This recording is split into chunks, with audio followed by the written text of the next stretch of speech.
a proud member of the Earglue Media family of podcasts.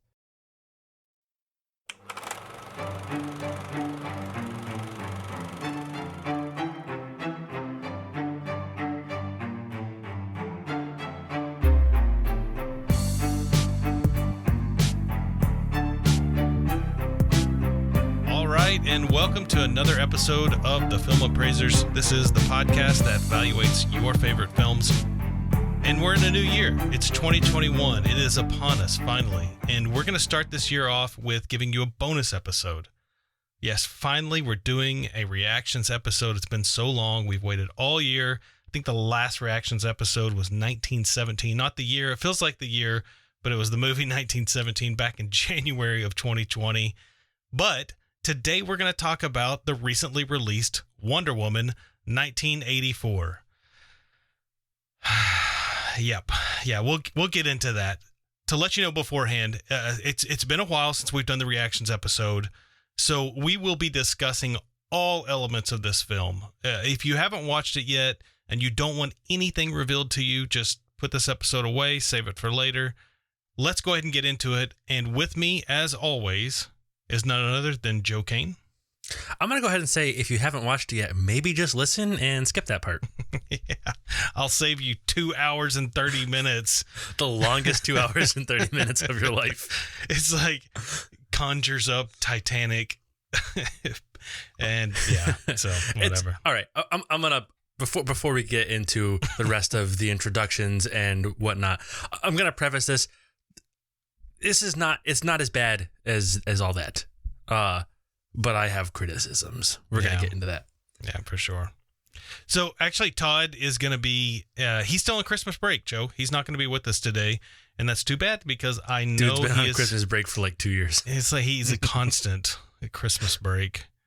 He's a big DC fan, so he's really going to miss out on this one. But let's do this. Before we get into, it's been so long since we've done reactions. I feel like I'm in that zone of the regular episodes here, but it's not. So let's do this. Let's talk about synopsis. Could you give us a quick run through?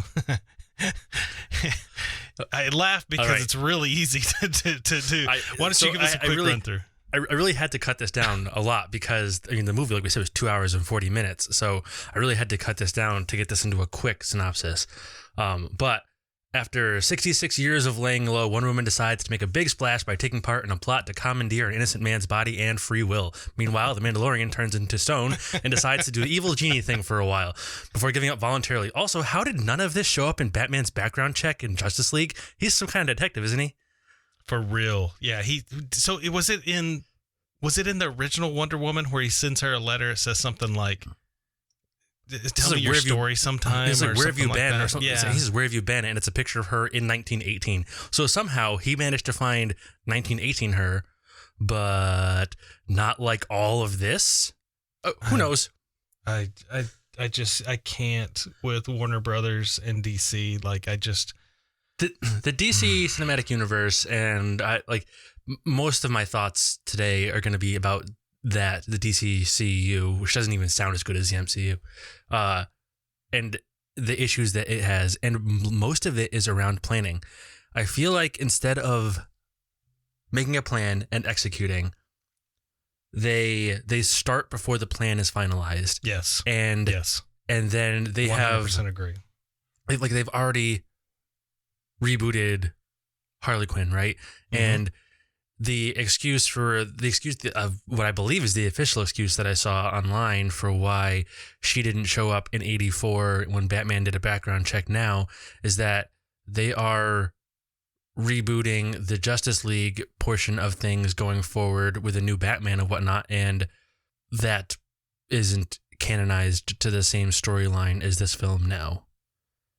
That would all make sense because yeah, but the lack of planning. It's all lack of planning. It's so messy. It's swamp water. They are so.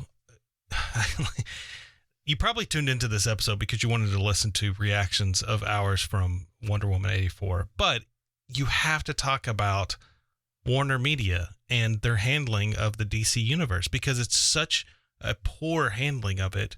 What I will say on this, and this is, I think this actually does bear out. I think you can feel it in this film.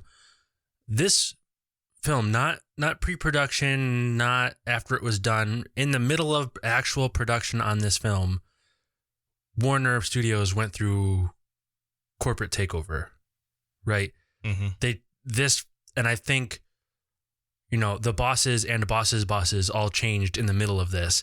And I don't know if that led to a lack of oversight or inconsistent oversight. I'm not sure exactly what that led to, but you can feel it.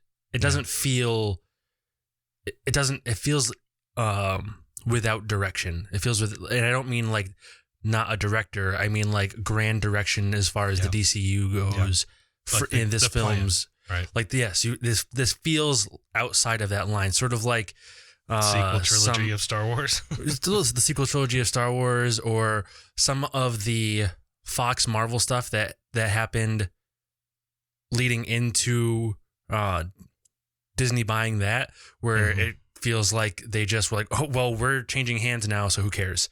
It just fell flat.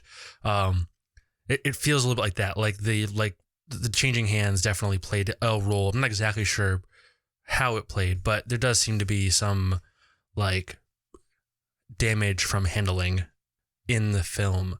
But like I said, I still stand by. I said this in the Discord, and I said this I got into a thing on Twitter, which I don't usually do, but I did. I got into a thing on Twitter, and I said this. I still think that Wonder Woman 1, Wonder Woman 84, still the best like mainline DC stuff we've seen since like the Nolan stuff.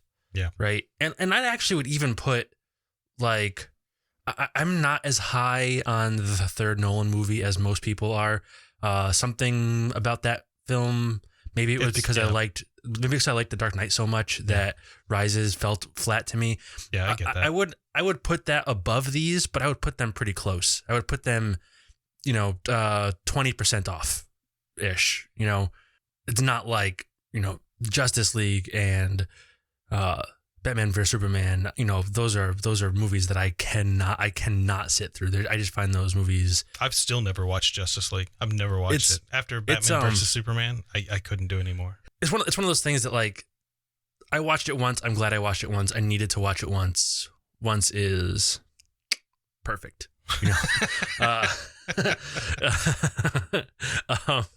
But this is not a bad film. It's borderline great by DC Cinematic Universe standards. Yeah. It just was like an hour too long.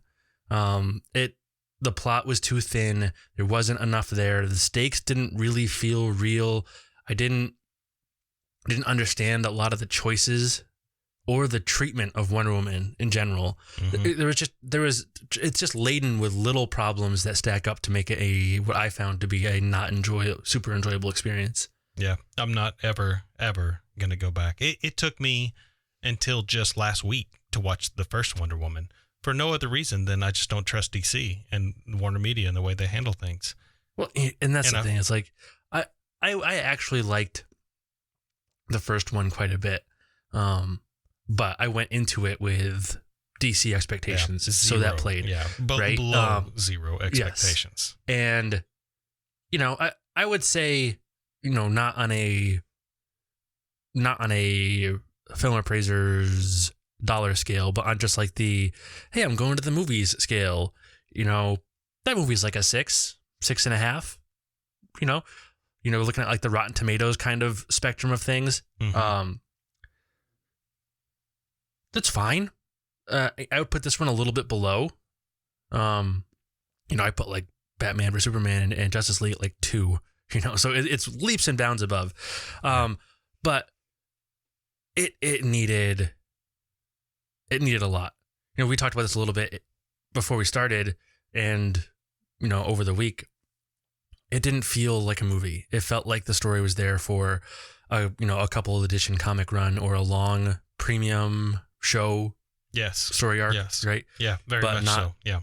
Like a single episode arc, right? But not almost 3 hours. No, it was just too much. Well, and it was written by Jeff Johns, a comic book writer. That's what it feels like. It feels like just a comic book series, is what it feels like, which is fine.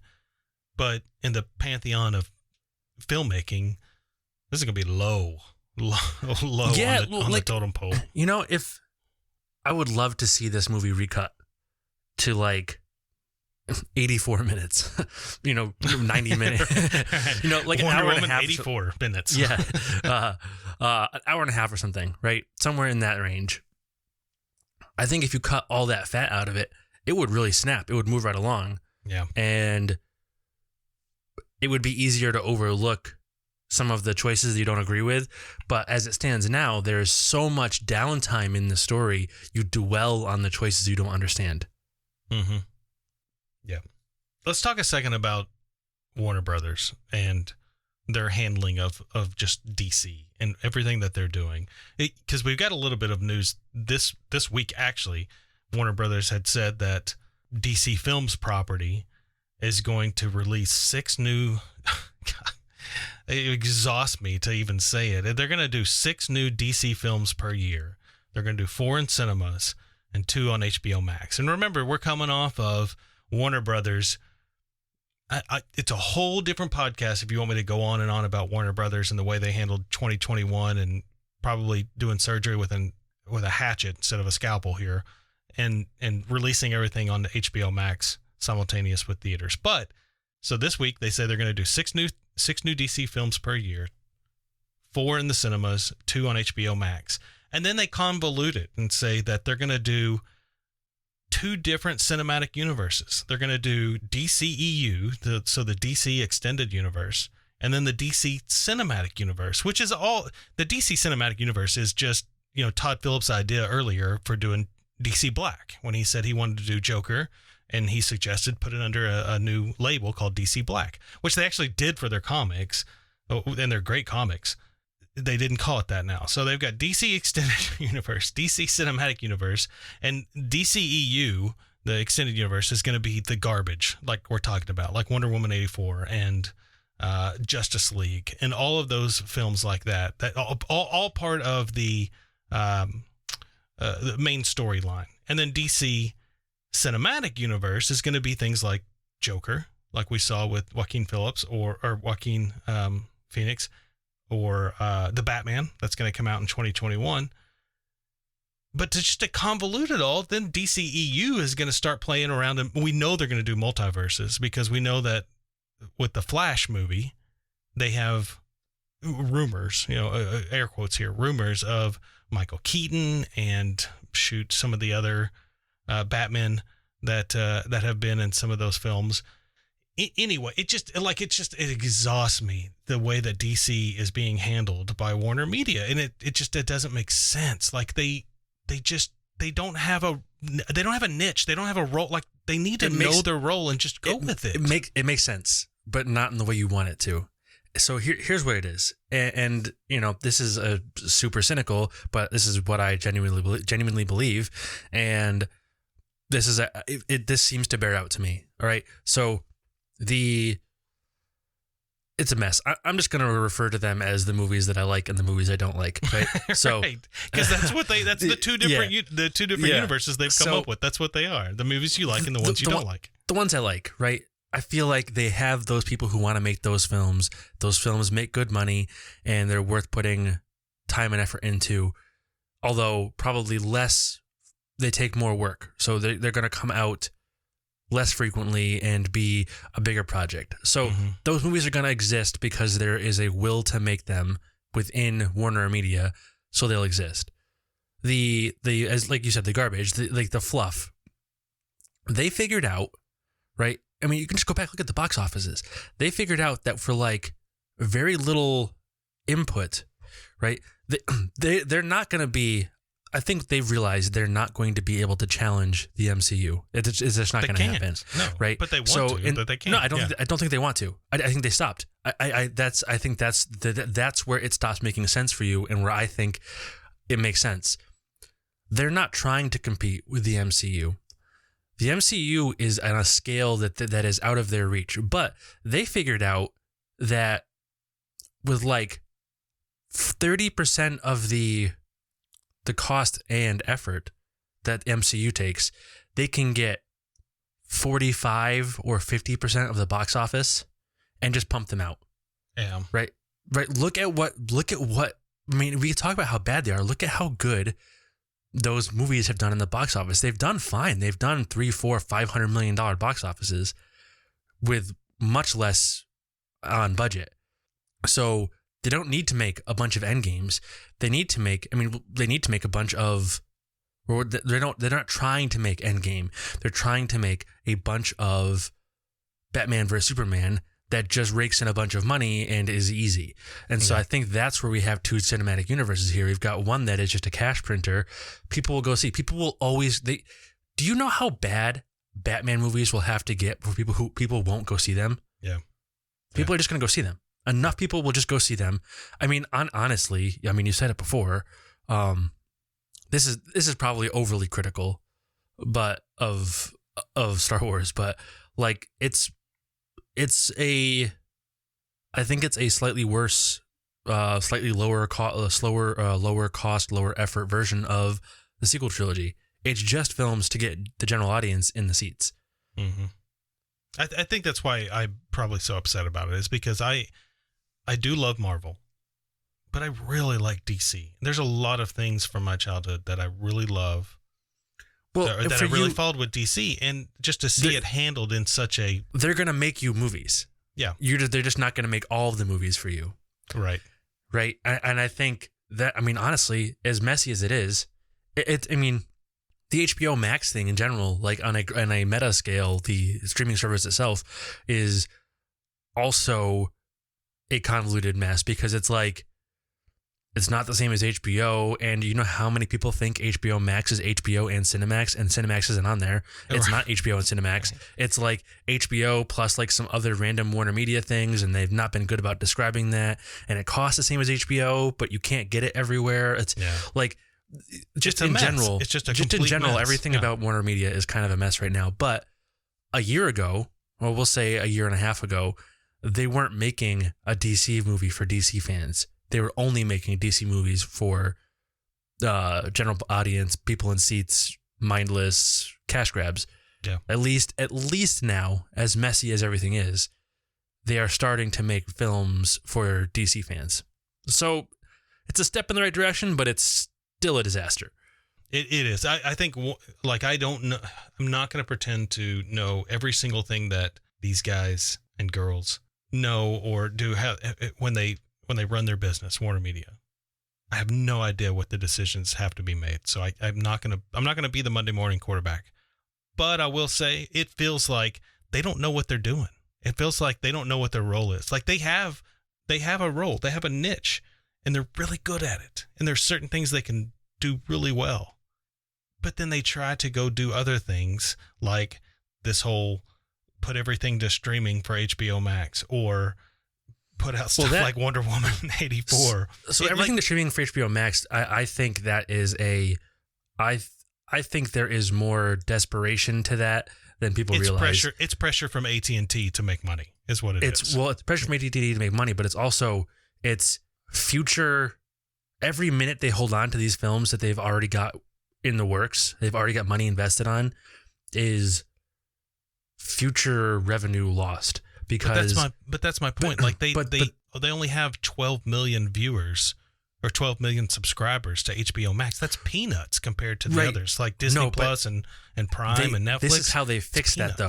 This is how they fix that, though, is by putting date releases out. The problem with holding on to them for the theater long term is that everybody's holding on to films for the theater. Right now, there are so many movies slated for 2021 that no one's in 2022.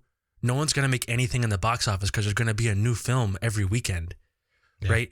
The more films that stack up like that, the harder it gets. Plus, films that are leading into other films now step on the toes of the films that come after. Like it is no longer, this hold has gone on for so long, it is no longer economically feasible to just hold on to everything you've already invested money into until theaters reopen, because what it looks like now is theaters probably aren't going to be open until summer. Mm-hmm. And at that point, you're going to have almost 2 years of films piled up. Backlogged. Yeah. And so what this is they're looking at that and saying, all right, if we release these films now, they're going to do, just in theaters, they're going to do $10 million in the theater, and we're going to lose our shirts. If we wait and release them in a year and a half, they're going to do maybe $200 million, if that, worldwide. It's going to depend, but you're going to get, I would say, probably the way the schedule looks right now, you're probably going to get at most 2 weekends in the box office as the primary film before another film comes and steps on your toes. Or they can look at this and say, we know if we get people to sign up, like I'm sure there's a number, there's a retention number. I remember hearing about this with Netflix when they used to do like the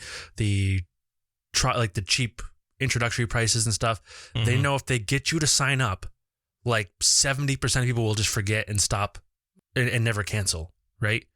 So if they put these films in streaming, they boost that HBO Max number from 10, 12 million to, 18 and then to 20. And then maybe, it's still not going to touch Netflix. But if they double their subscriber base by the end of 2021 with all these films, and then those people just forget that they're paying $15 a month for 4 years, they're going to make way more money long-term on those films than they would holding on to them. I don't see people holding on to HBO Max like they do for other things. Like Netflix, the retention's there for Netflix is because that was the first one. Everybody bought into that. Everybody was buying DVDs in the mail. Yeah, but that's stuff. And you just held on to it. A false thought, though. The problem is there is, and admittedly, it's been, a little over, probably over a year since I've read on this, but there is solid numbers. And I believe it was like 60 or 70% of people who sign up for like the Hulu free trial and the Netflix free trial, all that. It's not that they intentionally retain, it's that they just don't think about it. They every month think, I got to cancel HBO, and they just don't do it.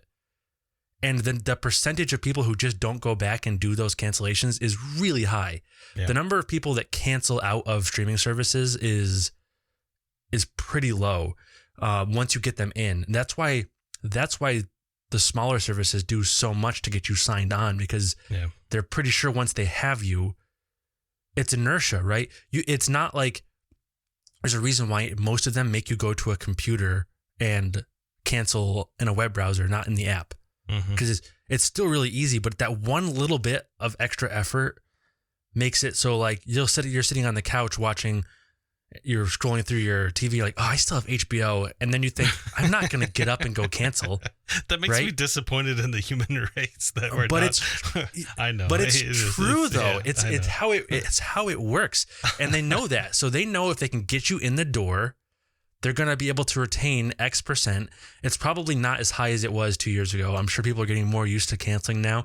But even if it's 40%, even if they get up to 25 million subscribers and then that dwindles back down to 18 or 16 and they're at 10 now, at $15 a month, they've just made a whole lot more money. Yeah. And you got to figure what are they getting on a ticket at a box office, right? Yeah, I actually did the math because I was curious about release in theater versus release in on the app, and doing the math. It does come out more to make it, because they got 12 million viewers right now. They said half of if you read the articles, almost half tuned in for the show. So I did not see anything that talked about additional, so I couldn't do that math. But I did look at, let's say, if they said almost half, 5 million times, $15 a ticket, that's some pretty good change, and they already made like 85 million over the last couple of weekends from the box office during a global pandemic. That's not too bad. Which is why we immediately got notice that they were going to do a Wonder Woman Part 3 and bring on Patty Jenkins and Gal Gadot. Like 85 million in a global pandemic is good money, really good money. Probably the best of the year. I don't know. I think the whole thing with Warner Brother or with Warner Media and with HBO, I'm just jaded. Like, I'm tired of mishandling of the property. I'm tired of them just not sticking to what they're really good at. It's like they're always proactive, or they're always reactive instead of proactive. Like they're always trying to follow what other people are doing. And never works. Like their stuff never works. And I don't know. I'm jaded. I don't like them. I probably came into this movie with a preconceived notion, and I wouldn't say that it affected the way this movie affected me, but I still didn't like it. Yeah. I don't know. I think you need to learn, or not learn to, but you need to come to terms with part of the DC stuff is going to be for you and part of it is never going to be. And this is, well, and that's why I've never watched Justice League. I'm not going to watch it ever. These are money decisions they're making these probably correctly for maximum. They're going to make money. You're right. Maximum potential profit. Yeah, right. For and sure. That's what they're doing right now. And Justice League made money. Batman versus Superman. Justice League was make money. Yeah. Justice League was like $750 million, right? Yeah. It did fine. They're going to make money on these, and they're going to do the dark stuff for people who actually care. And it's at least they're doing the dark stuff. If in a world where Joker and the Batman and stuff isn't coming, I have a very different opinion on all this. It's a way more negative outlook on Warner, but that stuff is coming. They're still doing that stuff. And honestly, I don't think they would be doing that stuff if they weren't able to pull money hard and fast with this garbagey, flashy stuff, right? Yeah. Like if Justice League didn't make $750 million, if Suicide Squad didn't bring in a bunch of money, if they weren't bringing in money, they wouldn't have taken a chance on Joker. They wouldn't be taking a chance on the Batman. So yeah, this stuff is not for me. But I've watched worse films recently than this, and it affords me the opportunity to see better DC stuff that I think existence depends on the money from this stuff. The fact that Justice League made any money, just like I have to rub my head, and I can't even. Yeah, but we both do this, and I have to be reminded sometimes. We don't look at movies like normal people. A lot of people just want, there's a lot of people who don't think at all about the structure or technique or anything on a film. They just want 2 hours away from everybody else. 2 hours and 30 minutes. 2 hours, 2 hours, 2 hours and 38 or whatever. Of not having to, in a place where you're not allowed to talk. Yeah. And just get away and just turn off their brain and let it wash over them. And I think this stuff is actually perfect for that, because it's not, if you don't think about it at all, it's just fighting and explosions for 2.5 hours, right? It's fine. But hey, let's talk specifically Wonder Woman. This one didn't even have that much of that, right? It was missing a lot of that kind of formulaic, mindless action movie stuff. It actually had quite a bit of it. It just didn't have 2.5 hours worth. That's the biggest, my biggest complaint with this film is the length, because I think, a tight film can have a lot of problems that you can look right past because it's tight. Yeah. Right. This was, and I kind of hit it earlier, this movie was so long and there was so much downtime that during the film, I had plenty of time to stop and be like, is this really a good, should Wonder Woman's character really be the woman who is obsessed wholly with a past relationship 70 years later? Yeah. Should that be her only motivating factor for this whole film? Her only thing that drives her character is a past relationship. There's nothing else there.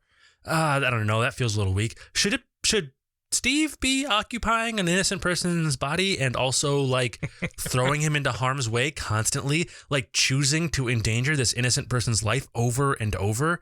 Maybe not. There's so much time to just think about what that stuff means, because you're not, the movie's not going anywhere. Mm-hmm. And I think that really hit this film the hardest. I think, like I said, I think you cut an hour out of this film and it feels considerably better. And I don't know why some of this stuff there was so much stuff that I just don't know why it was left in. There was so much stuff that was retreading the same ground over and over again, or long set pieces that could have been 30 seconds long and instead were 6 minutes. And I don't know why. Yeah, for sure. Yep. totally agree with that. It's just not. It's not very well written either. Like there's nothing. Well, we said it earlier. It's like a long comic series, or well, right. And like let's move that, right? Let's take that as a place to jump in to start talking about like the three areas we usually talk about on these reaction shows, and the story is thin, right? Yeah. I don't actually think it's poorly written. I think I would have a different feeling on the writing if it was written for something else. Like this is poorly written for a 2-hour feature film, a 2.5-hour feature film. I don't think this would make a bad comic run. It would be, or a bad comic issue. I don't think this would be, if, like we said, if this was an hour-long show, I wouldn't feel like it was a bad episode. It just, like I said, I think the amount of time you have to sit in this story highlights all of its flaws way too much. There are lots of decisions I don't agree with in the writing. There's direction choices I don't necessarily agree with. I don't like the way, like I said, with like my problems with the writing that are there are like how Wonder Woman is treated, how Steve is treated, like the whole thing. I think they were trying to do a forced tonal change that didn't land. The tone is so different than the first Wonder Woman. Very much so. Yeah. And it didn't land. I just think, I don't think the acting was terrible. I think there was some better and some worse, but I think most of it was pretty fine. Some of it was actually good. Yeah. I agree. There were some nice set pieces, and there were some decent story elements and moments that did land. There was like the 80s thing landed. They nailed that, the 80s feel for the most part. They went full cannonball into the deep end with the 80s stuff. Well, and you know what I like is they did a careful touch is they went full deep end on the 80s, but they did so kind of authentically in a way that like when a lot of films now do or shows do the 80s thing, they hit the 80s like the, which I do like the aesthetic, but like the fluorescent colored neon lights, Outrun kind of look, ultra 80s, and they don't touch on like, they do not land the bad haircuts and the clothing right, and like how like the world doesn't feel like the 80s in a lot of 80s stuff. It just feels like they used the right color, the right lighting. Yeah. They hit the 80s pretty well. Like I think they executed pretty well on hitting all of the things that like the stereotypes, I guess, that jump out of the 80s. But they missed on a lot of stuff. There was some nice set pieces, but not a lot. There was a few story moments that I thought were good, but a few, right? It's too few and far between. What do you think they got right with this film? Like, where do you think they actually landed? There was a couple moments that I thought, like a couple moments, and I can't think specifically off the top of my head here, but there's a couple of moments where I thought the humor landed all right. There was a couple of moments where earlier on, I would say first half-ish, where Kristen Wiig's character I thought was good. Yeah. Very, very Kristen Wiig-ish. Yes. But I think she did great. I think she did a great job in like the first half. And then the motivation. All of a sudden she's Cheetah.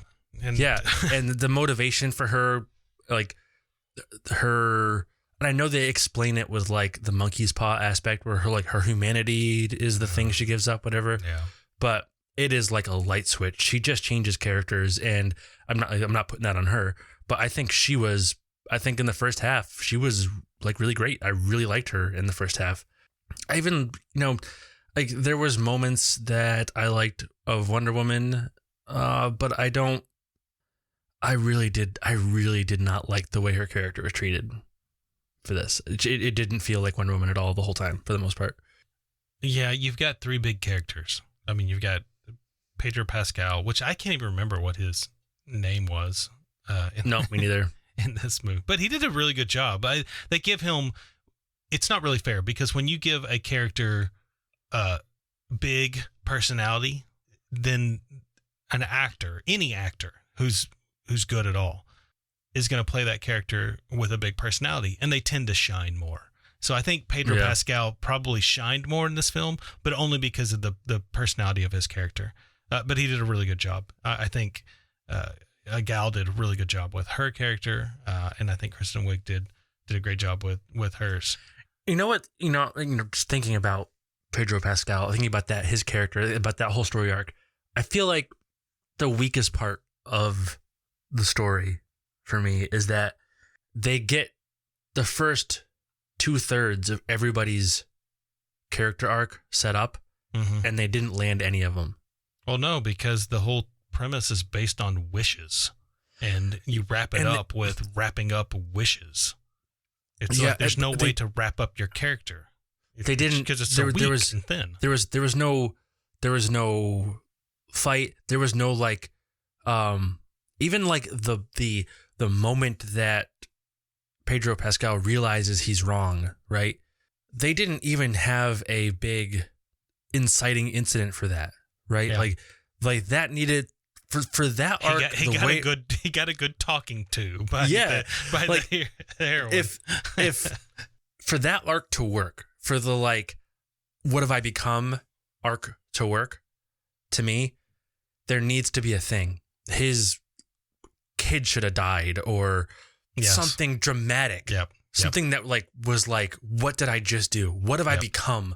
But instead it was like, why would I ever do that? Why? I just did. There's no atonement whatsoever. Yeah, he just like, he is at like one moment he is screaming that he would never renounce his wish. Why would he ever do that? And then there's like a 15-second montage of people renouncing their wishes. And then it comes back to him and he's like, I renounce my wish. I declare bankruptcy. And then he just runs out. He's like, I'm out of here. And it's over. Like that's, there wasn't a big enough, I think the thing they're trying to imply there was that like he heard his son wishing for his dad back or whatever, right? His son spent the whole movie straight to his face wishing for him to be around more. Yes. And that wasn't a new thing. Yes. That wasn't a new realization for him. Yeah. I think it just boils down to it. Like it's just really thin. I said weak, you said thin. There's something, it's just off. Like this movie's off. It's not a good movie. And I see people rate and review online and things like that. And it's usually coming in like 6 out of 10. I think that's pretty fair. I think 5 or 6 out of 10 is probably where this thing's going to land. I will say there has been like some really negative rhetoric around the film online, on like the Twitter, Instagram, social media spheres, on like Reddit and whatnot. And some of the criticisms are the same criticisms that we've had, and I think they're justified. I think some of the stuff, some of the narrative around this film has gotten way out of hand, and I don't think it's fair to. I don't think a lot of that stuff. I'm sure some people who are listening to this have seen. It's even shown up in our Discord. People asking what we thought of it because they heard this or they read that or whatever. Mm-hmm. I think a lot of that is just people being negative to be negative. The film is not without redeeming qualities. It just doesn't have enough of them to elevate it to a quality film. But there's I think there's disappointment. I think there are a lot of people who really liked the direction the first film went in and were really off-put by this one. Mm-hmm. And I think that showed up in a kind of vitriolic nature on the internet. I don't think that's fair. I also wonder if maybe the difference in the way the two of us, because you're definitely more negative on it than I am, although not hugely, but you are. And I think I wonder if that is because I read the spoilers for this accidentally like a year and a half ago. Oh, that's right. Yeah, you told me about that. I bumped into it accidentally on Reddit like a year and a half ago, and I knew the monkey's paw thing was coming. Mm-hmm. And so I wonder how much of that tempered my expectations going in.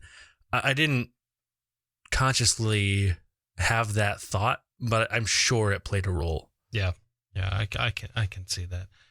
Like, this is not a film that I'm going to talk to somebody about at the water cooler, but this is totally one of those films around Thanksgiving or Christmas, New Year's, where the family's around, and you just put it on, and you just watch it. This and is that's like it. this is like the perfect example of my. It's fine. Yeah, you're right. This is like right down that level for me. It's right down the center of it's fine territory for me. It's not one that I'm going to go out and buy. You know, it's not something I'm going to watch over and over again.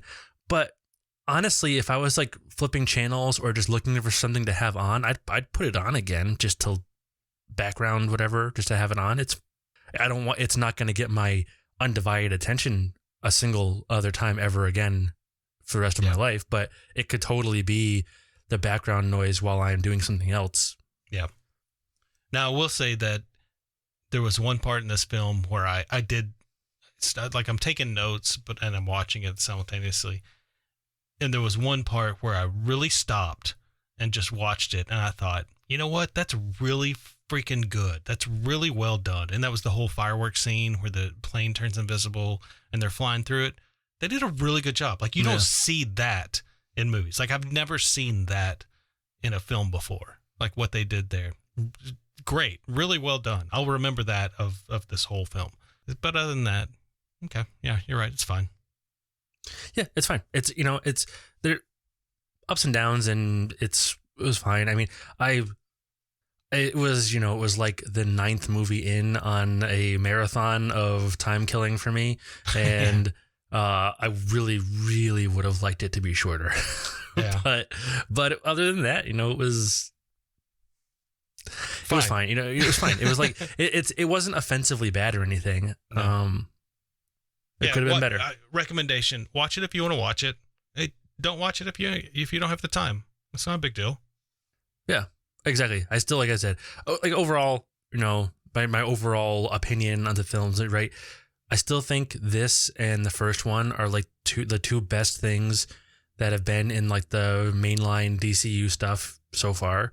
And if you like DC stuff, just if you want to see DC movies, just watch it. It's fine. You're not gonna be upset that you watched it. You'll probably enjoy it enough to justify the time once. And who knows? Like, some people really like it. I have actually seen people online who love the film, so you could fall in that category, right? It's not like an avoid this film kind of thing. And stick around for the what do they call it? The stinger. During the credits. It was a little played up.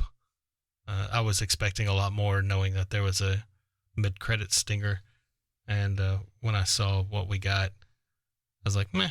But that matches the film, right? Yep. Okay. Hey, this is definitely not to like break the fourth wall here for a second.